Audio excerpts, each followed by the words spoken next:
I am truly super honored to be here, and for me it's a great deal, it's a great thing to meet all those precious souls that are gathering for this amazing purpose of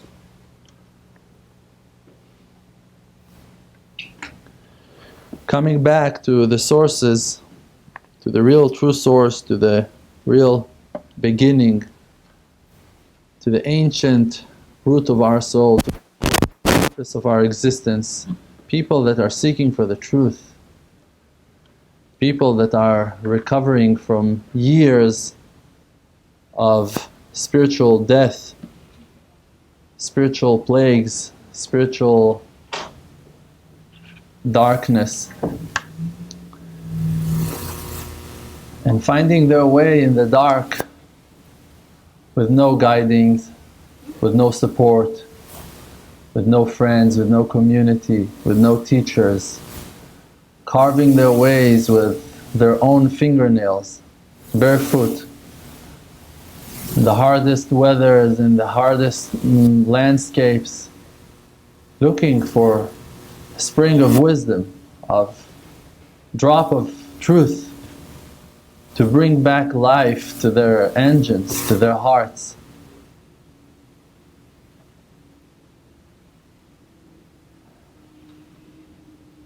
The Torah that's been given to us is also a book that holds huge amounts in very high quality of history, telling us what really happened with the nation of Israel, and before of that with the ancestors who revealed and found the Creator and looked for the real true faith and went all the way, dedicated their life and gave everything they had for that purpose, to follow the truth. And they found it, and it spoke to them from the fire, from the water, from the mountains. The Creator revealed Himself to people. But except for that amazing piece of history that we can enjoy and stabilize our faith based on that amazing testament that reveals and tells us above any doubt, and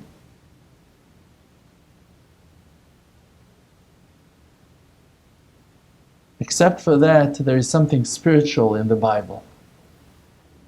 There is a heavenly reflection of every individual's being that can be read in every moment in the Bible stories. And you, when you learn, when you read, when you investigate, when you try to find the Creator and the truth in the Bible, you can find yourself over there, in the verses, in the tales, in the stories, in the portions, in the characters, in the people, in the situations, in the arguments, in the fights, in the battles, in the wars, in the victories, in the losses, in the horrible pain, in the darkness of exile. You can find the reflection of your true being in that holy book. And that's the true purpose of following the Torah. The meaning of the word Torah is teaching. Torah means teaching. In the ancient language of Hebrew, Torah means teaching. The Torah is teaching you. The Torah came to teach you how you will find the truth. Now look at the world for a second. How can you look at the world from your own eyes? Can you look at the world from my eyes? No. Even if I'm going to tell you about what I see through my own eyes, you're going to hear it with your ears and going to process it with your mind and going to take it or not take it to your own heart based on your life wisdom and experience, and you're going to come to your own conclusions. Even if I was so honest and told you the truth, the bare truth, you will do something with it and you're going to change it in your own mind. And not for the bad, might be for the good. But it won't be my experience in your heart, in your mind. You're going to process it. It's going to become something else. Because every individual, when you look at the world, you are the center of the creation. You're the central point of the world. And your friend is also. From his point, in reality, the world is surrounding him. For the good and for the bad. In every moment of your life, you are standing in the center of the creation, and the Creator that revealed Himself to you, and in an amazing and great way, especially reveals Himself to you from within, speaking to you from within, gives you the life and wisdom and feelings to know what to do, and your heart and your conscience and your logic are speaking to you from within and guiding you to walk and to go on a certain journey, when in reality you and Him are the only thing exist. And when you nullify yourself to His will, there is nothing but Him. And you should respect your friend and to understand that he's experiencing a similar thing, exactly the same. And therefore he is also the most important and precious person on earth. Because God is revealing Himself through your body, through your friend, through your loved ones as well. In the same time that He's revealing Himself through you. But think a little bit about the greatness of each and every single one of us. Who are we? You are a channel that shines godliness and nothing else but that. No matter how tall you are, how wise you are, how talented you are, how rich you are, how healthy you are, no matter how many connections and knowledge you have, it does not depend on that. The Creator created the creation in a certain nature that makes reality as it is. And He chose you also to shine His godly light down to earth, to the world, to the rest of His loved ones that are also about to shine His light and are already shining in a beautiful way. And there is no merit that is higher than that in the world. To be a messenger, a true soldier, a worshipper, a trooper, a servant, a holy person, a child, a son, a slave, whatever comes in your mind that suits you, whatever you feel that's right for you. To be that one that will deliver the godly light that's been treasured in you. And it's amazing. And it's a life mission. And it's an amazing opportunity to reveal such greatness that never been revealed before, because never in any generation, even in the most ancient ones, there was no one like you ever before. Never. You are a unique individual, one and only, handmade by the Creator, that been blessed by Him with qualities, with talents, with wisdom, with self-esteem, with amazing qualities, with gifts, with wisdom, with conclusions, with sensitivities, with love, with compassion, with passion, with many, many hopes and dreams and yearnings and desires, and they all need to be executed by you.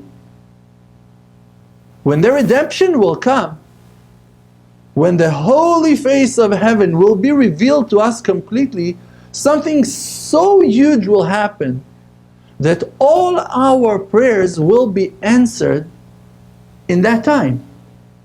Means that every one of us will rise to his completion, that all his dreams will come true, that all his hopes will be answered, that all his prayers will be seen in front of his eyes. If let's say that now my redemption is coming and all my prayers are being answered and I'm receiving everything I ever hoped for, it's not a complete redemption, because you have your hopes. I could never think about that issue that you have in your house that you're praying for 7 years on that thing to be solved already. I'm sorry, I'm not able to think about that as well. I can want you to be happy, I can think about the general public of the world and to want them to be healthy and to rise and shine. Generally, I don't know that you have issues with that plumber for 7 years or 17 years that he still owes you that huge amount and like, you must go out of that pit already. I don't know that, but you do. And that's a scar that you carry. That's an issue that you're dealing with on a daily basis. You're stuck with that problem. It's not going nowhere until a salvation will come. So the salvation that will come, that is needed for every single one of us, is only the completion of the issues, the problems will be solved of every single one of people on earth, and all the animals, and all the insects, and all the birds, and all the fish, and all the grass, and all the trees, and all the flowers, also the weather, the air particles, they need salvation. The ocean, the water itself needs the Redeemer. They need a salvation. Everyone needs a salvation. Every part of the creation is still sick and broken and in the dark. So for that needs a salvation, a redemption. And the redemption that will come will be the completion of all of our individuals' prayers. And therefore we need to wake up ourselves, in the mornings and in the noon times. We need to shake ourselves and to remind ourselves, hey, wake up to remember that you have a potential, that you have a dream, that you cannot let go of your hopes and the hopes of your parents and your grandparents and your great-grandparents, and it goes till the beginning of history, the beginning of time, to people that were working hard and begging for goodness and praying for wonders, and honest people, the sages and the holy pillars that gave us the Torah and opened the path and carved the way for us to know that there is a Creator. All those holy ones that are still asleep in the dust, that are still dead and waiting for the resurrection of the dead, their eyes are on us, for us to bring the redemption. Every generation that the temple has not been built in its days is like the generation that the temple been destroyed in its days. It means that we are today still not building it, but we can and we should. And it's not to bring stones, boulders, rocks, and to start climbing to Jerusalem. The third temple is the building of prayer, is the house of prayer, is a spiritual place that lives inside your heart. And when your heart will be united with the one you pray to, then we're going to see physical changes happening in the world. And if you ask me, in every single class I give, I see those changes taking place, because new people are coming every single time. And people that are coming in the second time are coming with more motivation and with an increased will and with more hopes and with more settled mind, and they're more stable and they know more what they're looking for. And even if they go through hard times in their lives, and even if they are facing huge challenges, I see in front of me warriors.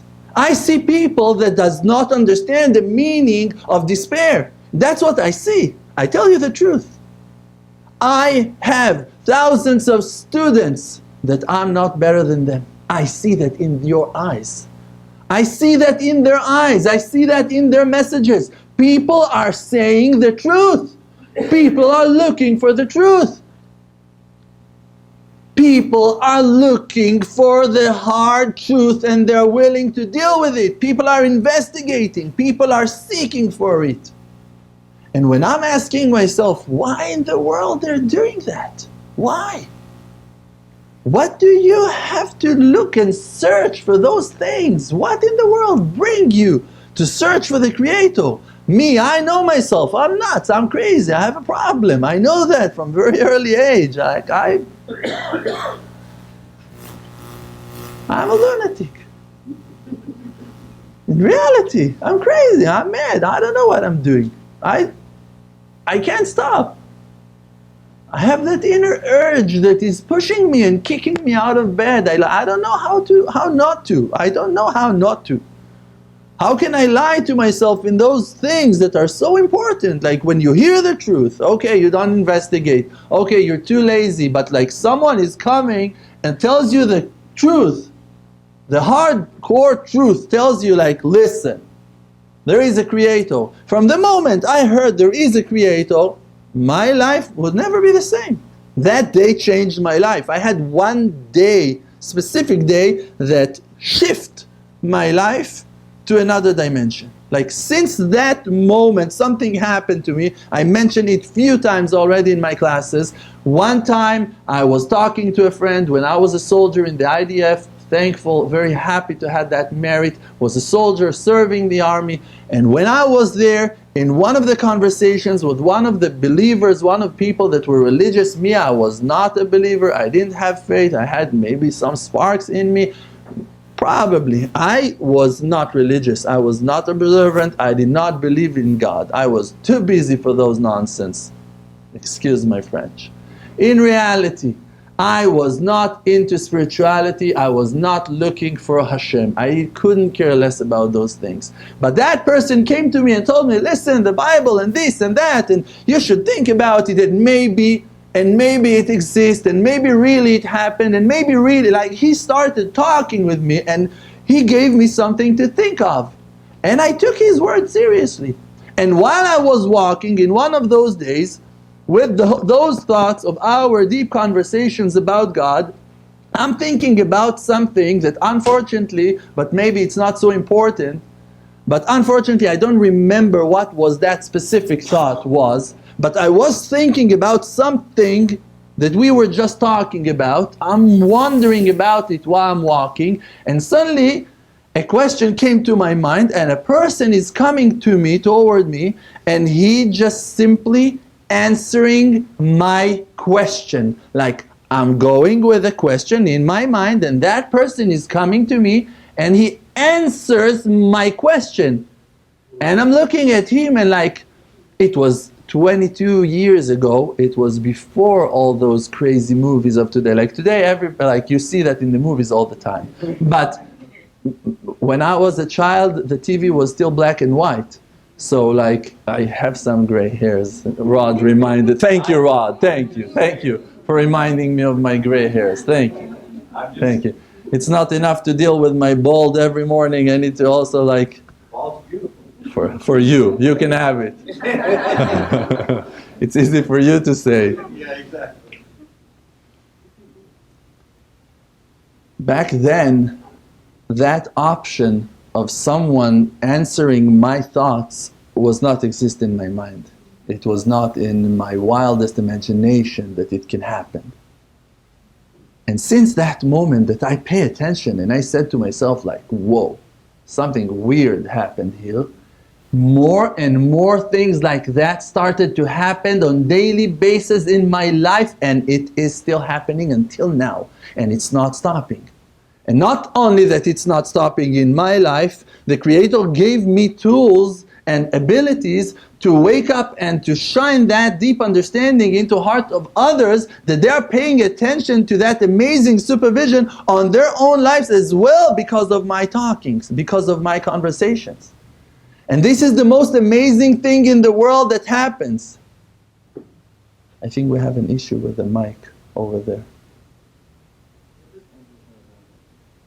Okay, we're enjoying sounds issues today. In reality, we are dealing with life that are spiritual. And the problem is that the evil inclination of ours, the Yetzer Hara, all that time tried to distract our thoughts from that true purpose of our existence, for us to be bothered and busy and occupied and lose our ways. by being distracted after physical things. Your money, your house, your plumber, your friends, your company, your issues, your health, your back, your hip, your mind, your hair, Rod's hair. Every moment of your life you're busy in something else. For what? For one reason. To distract your thoughts from the purpose of your life. To work from that central point of your being to become a better person. To connect yourself to the truth that shines within you, within every individual, like we said before. Because every individual is the complete reflection of the Creator.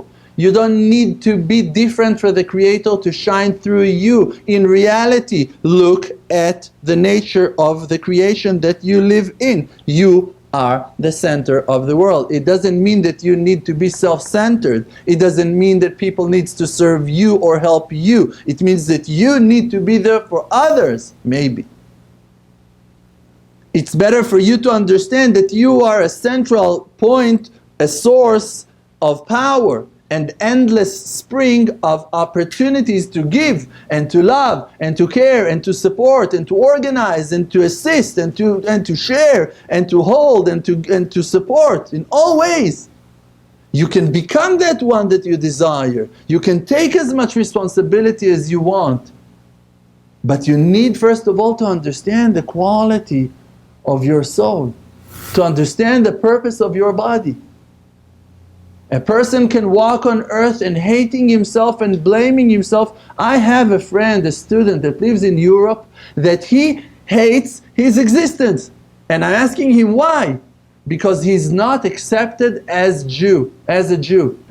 And he's not accepted. The rabbis over there cannot understand and accept for sure the evidence that he's bringing. And they are telling him that if he wants to convert, it's going to be a whole process, whatever. Community over there is very tight. And he feels that until he will convert, he is out. And ask me what I think about it. I think that it's the biggest nonsense I ever heard in my life. It's not important for you to convert now at all.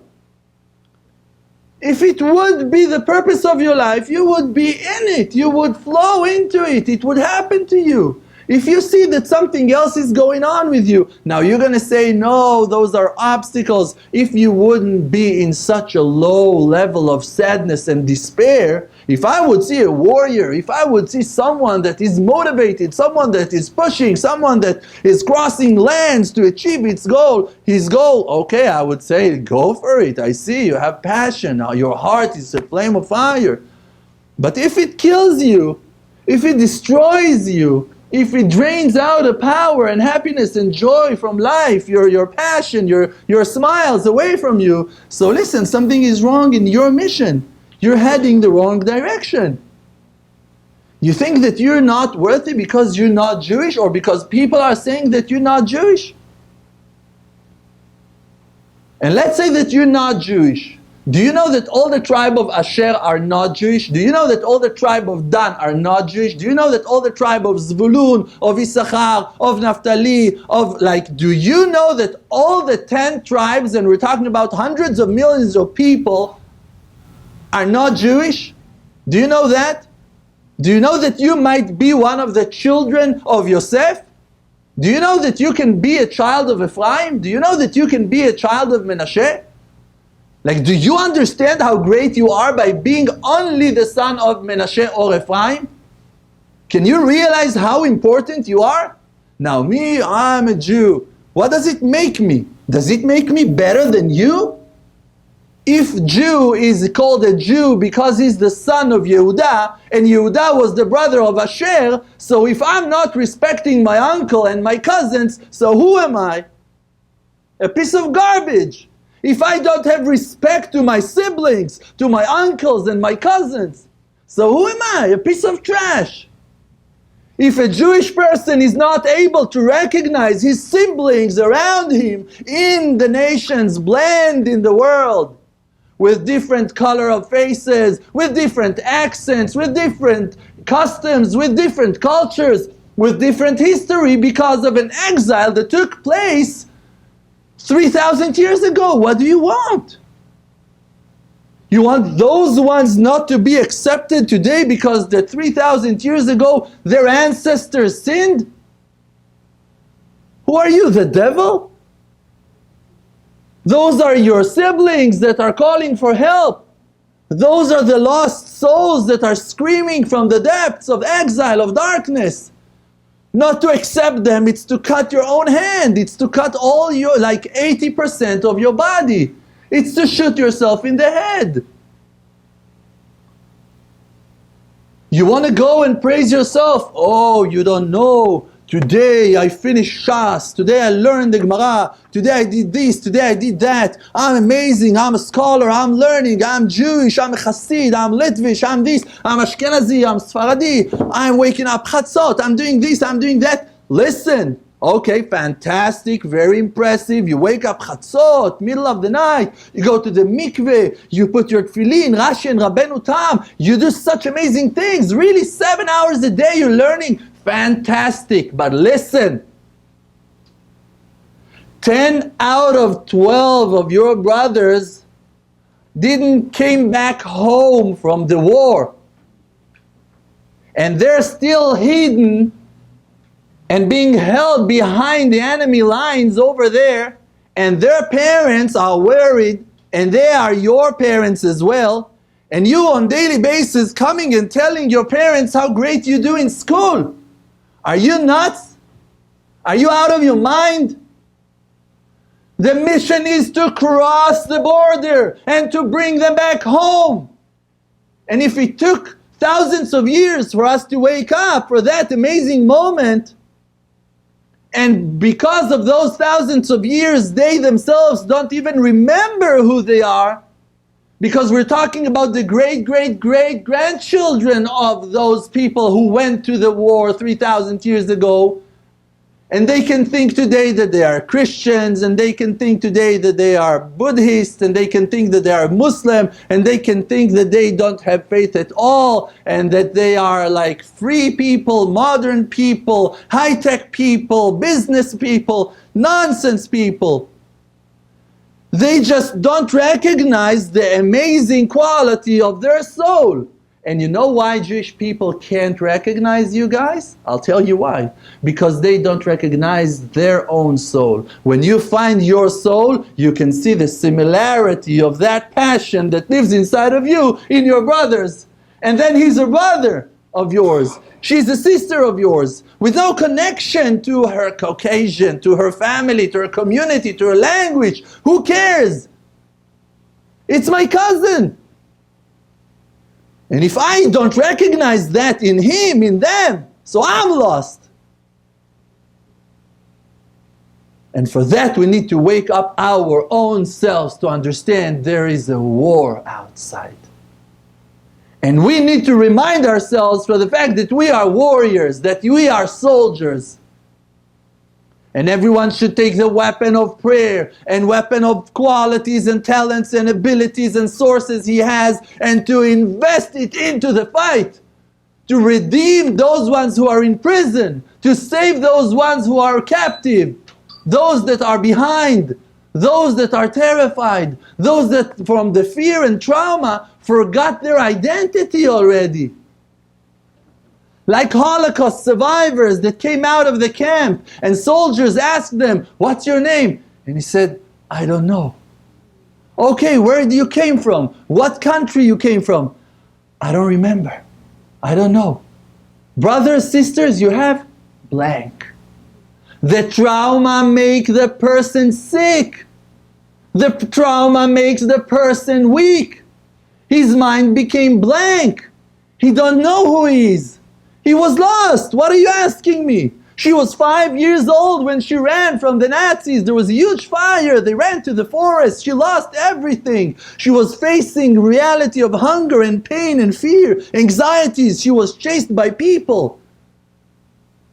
Elder people from her tribe, from her community, were selling the children for money. She was running away from the ones she was counting on 1 hour ago. She lost her mind. And after the war, 7 years of war, she found herself in the US. She decided that she will start a new page. She didn't want it remembering the past. She doesn't want to hear about the history. She don't want to know where she belongs to. It wakes up memories that she cannot stand. She wants to die when she hears about the history. She wants to go to Walmart. She wants to go to Michael's. She wants to make her shoppings close to the house. She wants to be busy, some art craft. She's going to painting classes. She's doing things, she's good. She has her health insurance today. She's happy. Everything is cool. Don't shake my boat. Don't rock my boat. I want to be good. I'm smoking a little bit. I'm drinking a little bit. Nice TV, news, prime time. Oh, the elder brother, Ach HaGadol. She's happy. Good things happens in her life. Do you want to wake her up? Or you want just to hug her and to let her be? Can you respect their desire to be scared? To be afraid? We need to bring them home. And home is where your heart is at. Home is where you feel loved. We need to love them. And for that we need to love ourselves. If you still don't love yourself, you cannot love others. وَأَهَبْتَ لِرَعَخَ كَمُوخَ. You should love your friend like you love yourself. If you don't love yourself, you can never know how to love your neighbor.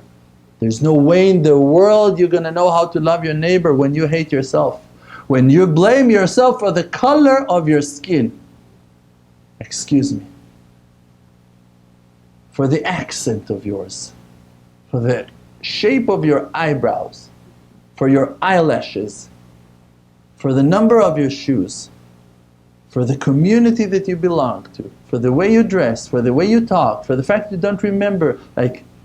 Things happened to you and brought you to that place that you're at right now. There's a reason for your creation. You're unaware of that reason. You're not attached to the truth of your mission, of your path, of your journey. There is a reason why you are here and not in another place. Why you're born to that family and not to another. If you would know history, the history of your family, you would understand how exactly you came here, to born here, to come to the world here, in that reality. And if you would know how precious you are in the eyes of God, how amazing and fantastic you are, and how proud He is of you, as you are, we would all run after Him like lions that doesn't know what fear means, that doesn't know the meaning of despair and sadness. We would overpower all our enemies and we would win the war and bring all our siblings back to safe, to the promised land. May the Creator answer our prayers in no time. Ba'agalau bizman kariv, and we're all going to say Amen. Amen. Thank you so much. The world does not exist. Because Olam Milshon Ne'elem, the world is just blocking the light of truth. The world called Alma Deshika, world of light, is just a fake. We're just inside of an illusion. It's just a fake. We're just inside of an illusion.